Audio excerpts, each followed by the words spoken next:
We welcome you back into another edition of the BrownZone.com Zone Coverage Podcast. My name is Andy Barch with AM 930 WEOL and 100.3 FM. Joined as always by Scott Petrak, the Browns beat reporter with the Chronicle, Telegram, the Medina Gazette, and of course at BrownZone.com. Scott, great to be joined by you as always, and we are now very, very close to kicking things off here. As a matter of fact, the NFL itself will kick off a week from today, and the Browns about 10 days away from getting their 2020 season started. Scott, there will be a ton to talk about today because we are on the brink of some pretty big decisions with some roster cuts to be made this weekend. Yeah, you're right, but we're going to have plenty to talk about. And I know the world is still far, far from normal, but it feels like, at least from a Browns perspective, when you're in this Browns bubble, it's kind of normal, right? We're talking roster cuts. We're talking the season's coming. I'm working on all my season preview stuff. So for those desperate for some sense of normalcy, I think you can find a little bit of refuge in the fact that the NFL season is pretty much upon us. Well, lots to talk about today. And I want to begin with Myles Garrett. He practiced on Tuesday. His wrist was taped up, and based on everything that we see and hear, it doesn't seem like there's much of a reason to worry. But anytime you're talking about a guy that the Browns are relying very, very heavily on, and now they've got a lot of money invested in him, do we have any reason to worry with what's going on with his wrist? I don't think we have big reason, Bull, but you're right. What you said at the top is anytime you have it with one of your marquee players, it deserves attention. And obviously Myles is pretty much as marquee as you get if you're not playing quarterback. And they paid him a ton of money. Now, if this happened in week 7, right, and he missed one day of practice, I think it would just kind of blend in with the course of an NFL season. But when he sits out the practice at the stadium, which was the most intense practice of training camp, they actually did some live tackling, which that's the only time they've done it. You notice it, right? Myles isn't there. You notice when Myles isn't there. And then for him to come back Tuesday was a really good sign because he only missed the one practice. And I'm watching him on Tuesday because we're allowed to be out there for the beginning of practice. So I see it get all taped up. Okay, so you're paying attention to that, right? He's getting it taped up, and that's a ton of tape, right? It almost looked like a cast on that right wrist. And then he takes like one rep. It might have been 2, but I think it was only 1. In individual drills, he walks over, starts unwrapping all the tape, takes it off, takes the plastic brace off, throws it to one of the staffers, puts the glove back on, and goes into practice. So he did that again Wednesday, started without the brace, and just practiced in the individual drills we're allowed to watch. So I don't think this is anything to get too concerned about. Obviously, you would want Myles 100% going into the season. But as of now, from watching him, as long as it doesn't get worse, I think he should be pretty much good to go week 1 against the Ravens. We'll come back around to this in just a bit. But he's part of a pretty talented group on that defensive line, and it seems as though anyway on the surface there could be some interesting decisions to be made there. But again, we'll come back around to that later.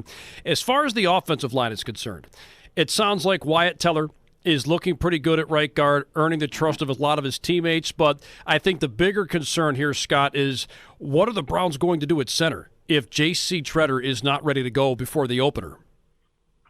Well, they don't have any choice.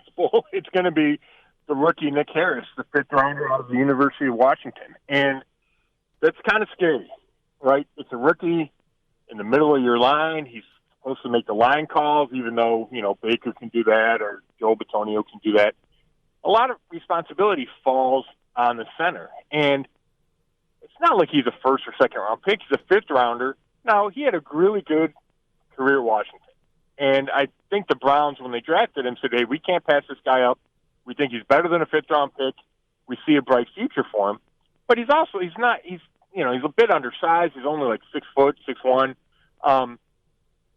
He just isn't a guy that jumps out and says, okay, he's going to be great from week 1 or from day 1, and it's a loss. I mean, J.C. Tretter, the Browns signed an extension, it was November of 2018.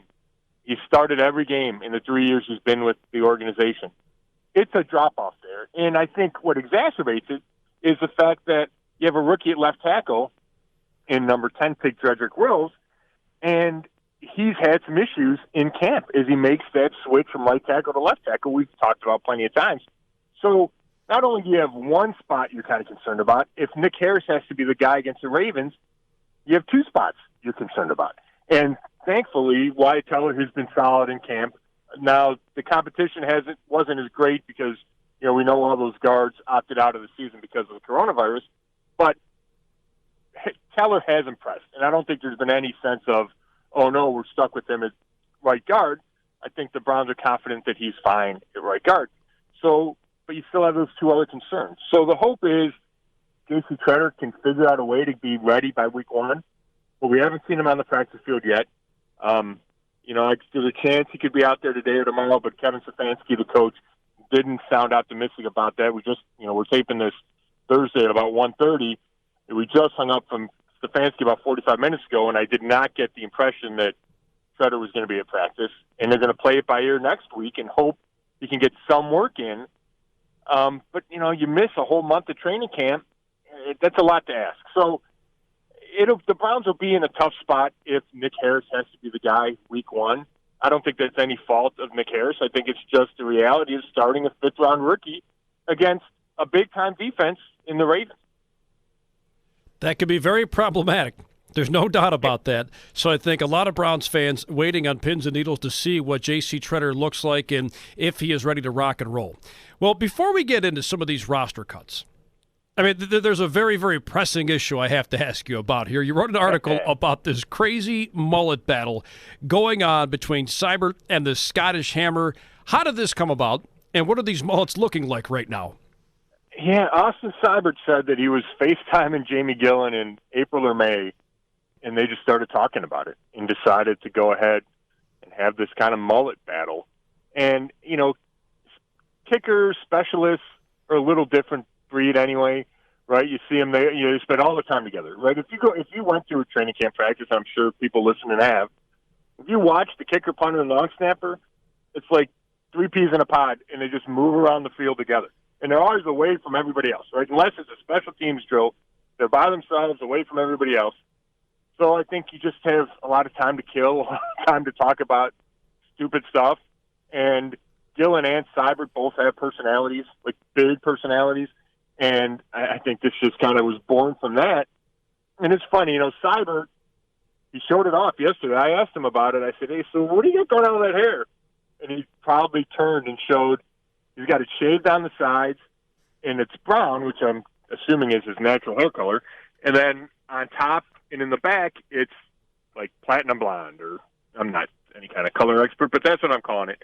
And it's not crazy long in the back, but it's headed in that direction. You can obviously tell he's working on the mullet. And then we've not seen Gillen on a Zoom call. I mean, I've seen him in practice, and he still has the long hair that he had last year. I don't know if he's shaved it on the sides. To me, his is more long hair than traditional mullet. But I guess there's going to have to be a vote at some point by someone. Like Kevin Stefanski, I'm not qualified to judge that competition.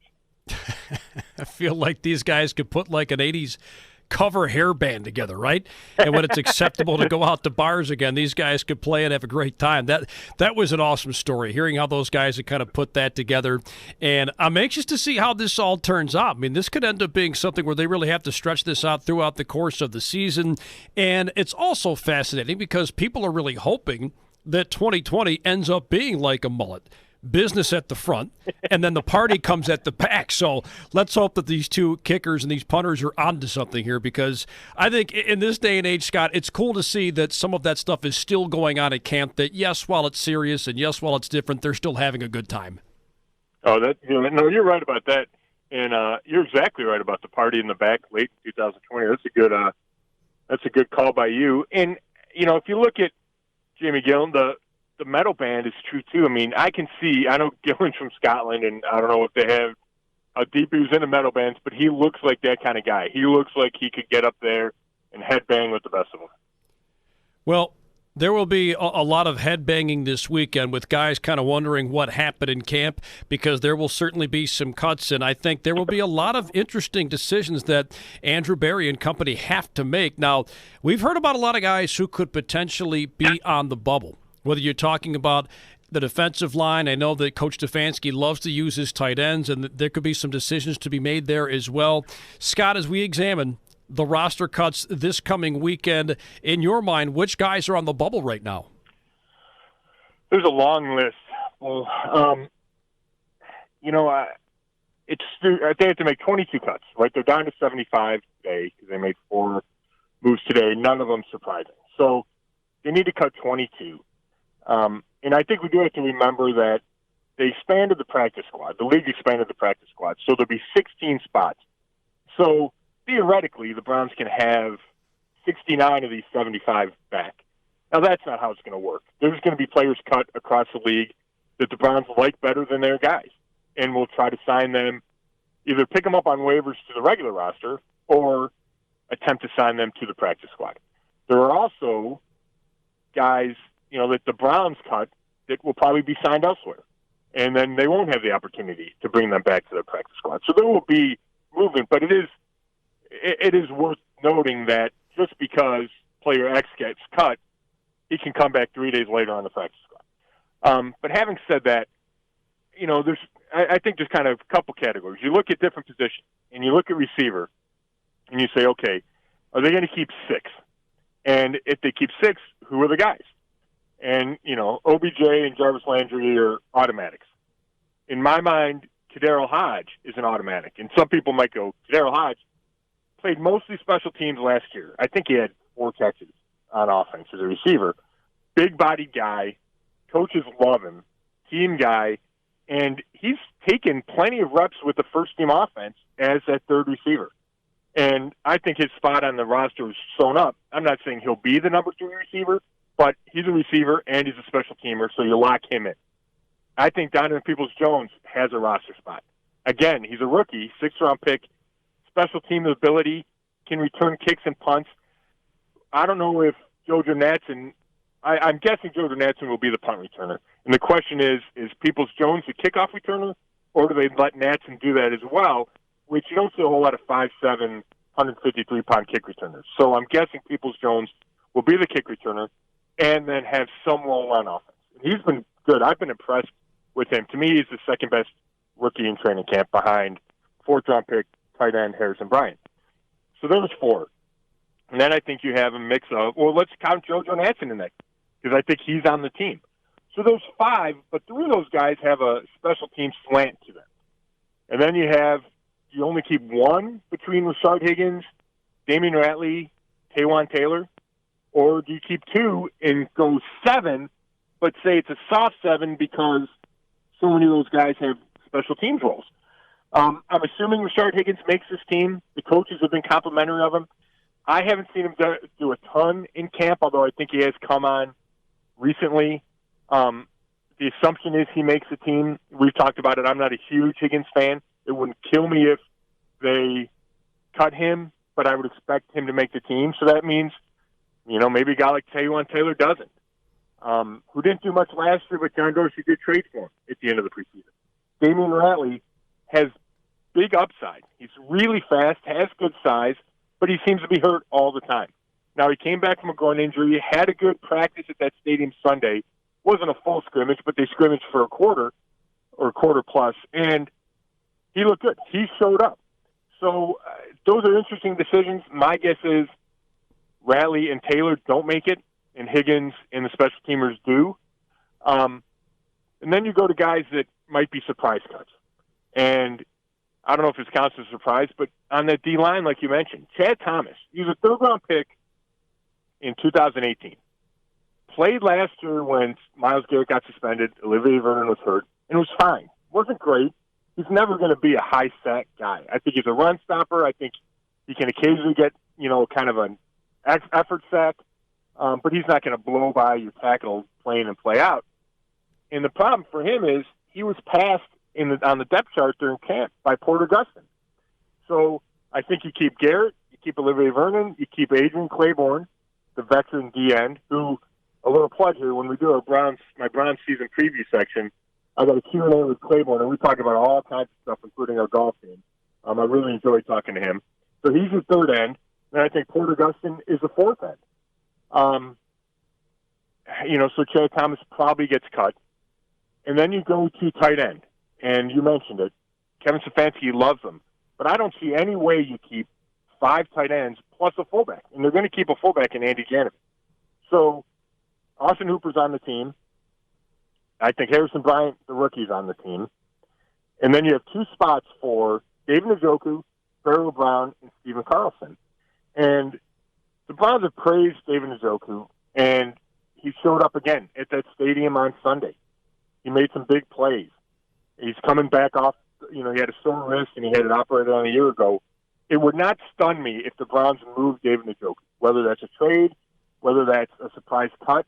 I'm not saying Pharaoh Brown is better than him, and I'm not saying Stephen Carlson is better. I'm just saying maybe the Browns decide that they're not going to have David Njoku long term, so let's see if we can move him. That's just kind of a feeling I would have. I'm not a huge Njoku fan. I think the Browns like him more than I like him. I'm just saying keep an eye on it. But let's assume he makes it. Then it's up to Pharaoh Brown versus Stephen Carlson. And I think Pharaoh Brown is the one true blocker among that group. I think the other guys are kind of receivers that you're asked to block, and Brown's the other way around. He's a big body. So in this scenario, Stephen Carlson flashed last year. Remember, he had the big touchdown in that Thursday night game against the Steelers that got overshadowed when Myles Garrett, and the whole thing with Mason Rudolph. I think Stephen Carlson might be the guy left out, and then he's the guy that I know the Browns would want to bring back on the practice squad, but I think another team would latch him up. Well, this weekend will be entertaining, and it'll be very, very fascinating to see how it all shakes out for sure, and that'll give us a ton to talk about next week.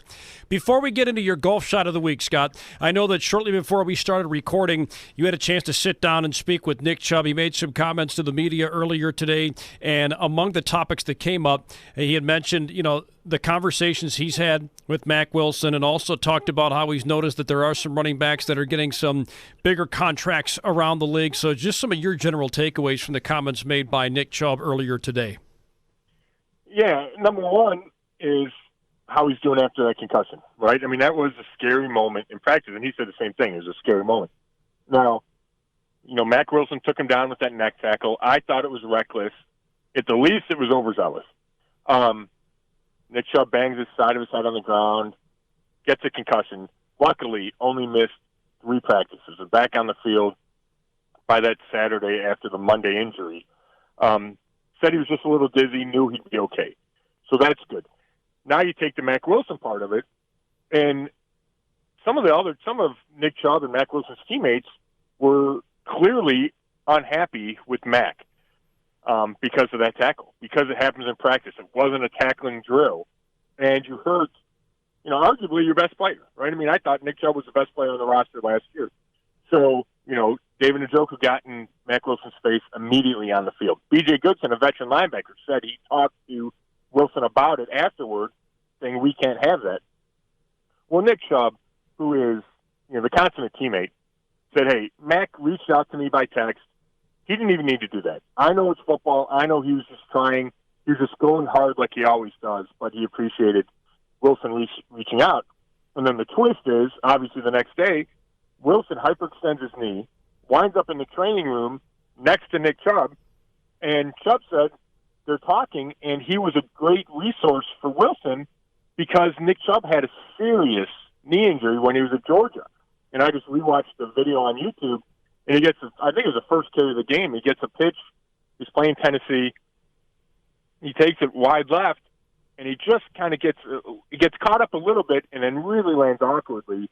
And he tore the, I hope I don't butcher this, he tore the posterior cruciate, the medial collateral, and the lateral collateral ligaments.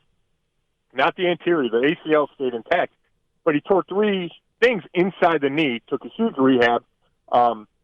Anyway, so he's able to talk to Mack about serious of a knee injury, and Mack had hyperextended, so he didn't know if he was going to need surgery. And Nick Chubb kind of helped him deal with that. And then luckily, Mack Wilson, it wasn't nearly that bad. Wilson doesn't need surgery and should be back in about a month. So it's kind of how those guys have kind of been intertwined because of those 2 days in training camp. And it was nice to hear Chubb talk about that. And then, I thought one of the other big things from Chubb is there's a lot of running back extensions contract extensions going around the league. Christian McCaffrey in Carolina signed a 4-year, $64 million extension early in the offseason. And then lately, Derrick Henry in Tennessee, Joe Mixon in Cincinnati, and then you're looking at will Alvin Kamara with the Saints sign one, will Dalvin Cook with the Vikings sign one. Those guys have kind of talked about holding out, even though it's stuff to hold out these days. So the point is, the big-name running backs are signing extensions, which is interesting because there's a movement around the league that running backs aren't that important, right? And you can just kind of plug in anybody, and you don't want to pay those guys a ton of money. But the Browns are going to have a tough decision to make when it's time for Nick Chubb to decide if they're going to pay him the money, because he is such a good teammate. He is such a good player. Now, he's only been in the league 2 years, so they can't talk extension until after this season. So there's no pressure, but I think it was worth Chubb being asked about it, and he was. And he said, yeah, I'm aware of that. I see all that, but my focus is on this team right now. I believe everything will work out. I believe everything works out the way it's supposed to be. So I'm not concentrating on that, right now. I'm worried about this season, which is the right thing to say. I think it just kind of sets us up for the long term with, all right, Nick Chubb will be up for one of those big-time extensions. And will the Browns pay it? Will they exceed a guy like Joe Mixon? I mean, Nick Chubb's a better player than Joe Mixon. I think he's a better player than Derrick Henry, even though Derrick Henry wound up beating him for the rushing title a year ago.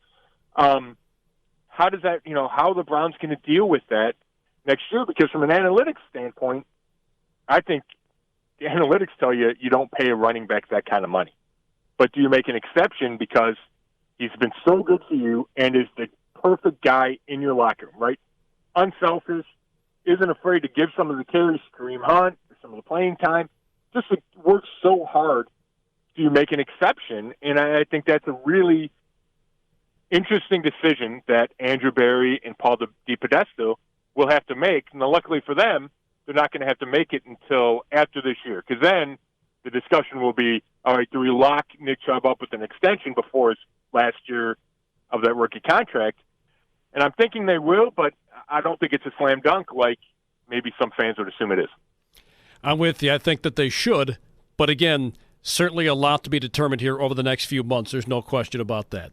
All right, Scott, we'll wrap up the way we normally do by talking about your golf game. What golf shots of the week are in the hopper for you? Well, Bull, I'm going to go with the last golf shot I've taken, because I haven't been able to play a whole lot this weekend. I'm hoping tomorrow. The Browns practice Friday night, so I'm hoping to get out before the Friday night practice down at the stadium. But I was able to play Monday, and I got out at Bunker Hill, and I had a good round for me. I think I had a birdie early on number 2, made a bunch of pars, was playing well. I get to 18, and anybody who's played 18 at Bunker Hill. Now, it used to be number 9, but they flipped 9 and 18. So it's a par 5. I don't like the hole. I think it's tricked up. Might be a little too much to say, but I think it's more than just too hard. I'm not sure it's a fair hole. It's a par 5. You tee off downhill. It really pinches you in where your drive lands. There's trees right and left. There's a creek. And then you got to clear 1 or 2 creeks, land it, and then you shoot up your third shot usually. I think I've gone for the green once in all my years. So you're hitting a third shot to this green that's way up in the air. I don't know if it's 40 feet above you. The green slopes from back to front, where if you don't get it to the back level, everything rolls off. If you're above the hole, everything's super fast and rolls way by the hole. There's hardly any room to land it. I'm not sure it's a fair hole. So I hit a drive, and luckily it stayed in play. A little downhill lie out of the rough. Hit a great 6-iron. I had about 85 yards up this hill to a back pin. I hit a sand wedge, and it hits on the back edge and bounces through, and it's just kind of up against the collar, in the fringe, but up against the rough. Normally I chip that shot, but it's straight downhill to the flag. So I putted it, and, luckily it goes straight in, hits the flag stick, and drops. Wow. So I make the 4, which I don't know if I've ever made a 4 on this hole. So I make birdie, finish with birdie, and add it up, and it gives me a 79. So it was a perfect way to finish. I'm such a streaky putter. The time I played before that, I'm not kidding. I did not make a putt outside of 2 feet all day. And I make a 25, 30-footer on 18. I made I started the day with like a 6-footer for par on 1. I make an 18-footer for birdie on 2. So for whatever reason, the putter was working that day, and it was really working with the last stroke of the day, and it wound up being nice because, it's only one stroke, but 79 sounds a whole lot better than 80. Yes, it does. 79 sounds much, much better than 80, plus the explosive finish there, too. Pretty impressive. Very, very impressive stuff. Well, Scott, as always, we appreciate the time. Always great catching up. And next week when we sit down and do this, we'll be talking about the very first game of the year. Wow, that's something, isn't it, Bo? We're going to have to break down the Ravens, talk about the defending champs, the reigning MVP. It's going to be something, buddy. Yeah, we're almost there. Almost there. Scott, we look forward to catching up again next week. Have a great weekend. All right, I appreciate it, Paul. Thank you, Scott. Again, that's Scott Petrak, Browns beat reporter with the Chronicle, Telegram, the Medina Gazette, and, of course, at brownzone.com. That'll wrap up today's edition of the brownzone.com Zone Coverage Podcast. For Scott Petrak, this is Andy Barch saying thanks again for listening, and we'll talk to all of you again next week.